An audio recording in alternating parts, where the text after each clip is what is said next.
The 16-day government shutdown is ended, mercifully. But the country has taken at least a $24 billion hit along the way. Joining us this morning to talk about the after effects, which will likely be felt for a long time, of the shutdown and still more. Spokeswoman for the National Republican Congressional Committee, Alleigh Marré. Good morning, Alleigh. Thanks for being with us here on Good Morning San Diego. Based in Washington, D.C., but here in California, to do what besides get Scott Peters out of office? Yeah, so I work for the National Republican Congressional Committee. Got it. And we help Republican candidates get elected and talk about their message for, you know, fiscal conservative principles and just a smaller government overall. So you're a hitman. Yes. Wow. We didn't know hitmen came in this package. All right. Tell us about the after effects of the government shutdown as it relates to you and the committee members who have to perhaps do some damage control now and make sure that these rumors of demise in the House of Representatives and the loss of a majority in the House of Representatives are not true. What are you going to do to make sure Republicans keep control of the House? Right.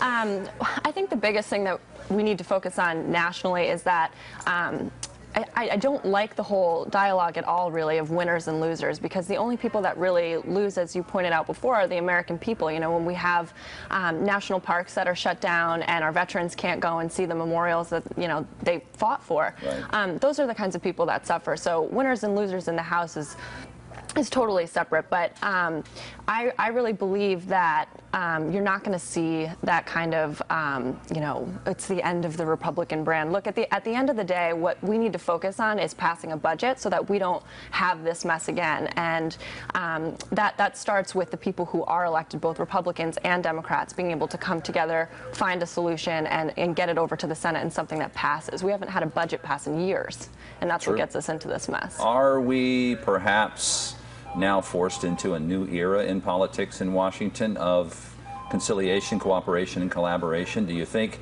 we've seen, as we've looked over the brink into potential disaster, what the effects of this polarized political climate in Washington might be, and now we're ready to get back together and cross the aisle? I hope so. I think another problem that we see is we see a lot of these representatives, Scott Peters being one of them, who take safe political votes instead of even, I mean, set the polarizing aside, they just vote no on everything. So back in March and April, when we were having these budget discussions, there were 6 opportunities to vote for a budget: Republican, Democrat, Progressive, Congressional Black Caucus, like pick one. There were 6. And Scott Peters voted no across the board because he didn't want to get hit by Republicans. He didn't want to get hit by Democrats. So he sits there and claims, oh, I'm bipartisan, when in reality, he's just not a leader.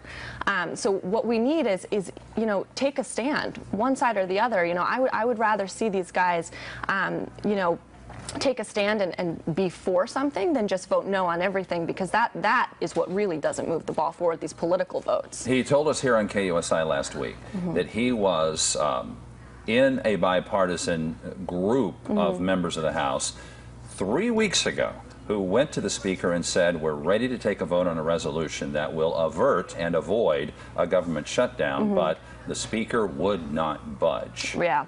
Well, so where do you point the finger, if not in the direction of Speaker Boehner? Sure. I think what you also need to remember is, you know, everyone's trying to get something. You know, the Republicans have 1/2 of 1/3 of the government. So while it's the majority of the House, it's a small portion of our government, and they are there to be the check and balance. So for, you know, John Boehner and the Republicans to not ask for some sort of, you know, they're not just going to roll over.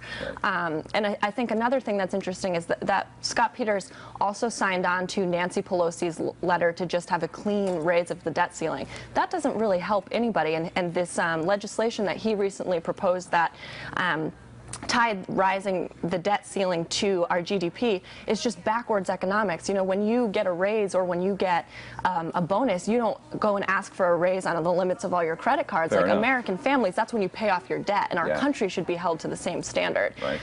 So I just don't think that what he's doing or what the National Democrats are doing in hoping that Republicans just roll over and go with what they say, like, that doesn't help anybody. Alleigh Marré, you and the Republican Party have your work cut out for you as we approach the midterm elections in 2014. Are you ready? I am. All right. Thanks for joining us here on Good Morning San Diego. Thank you. Alleigh Marré with the Republican National Committee.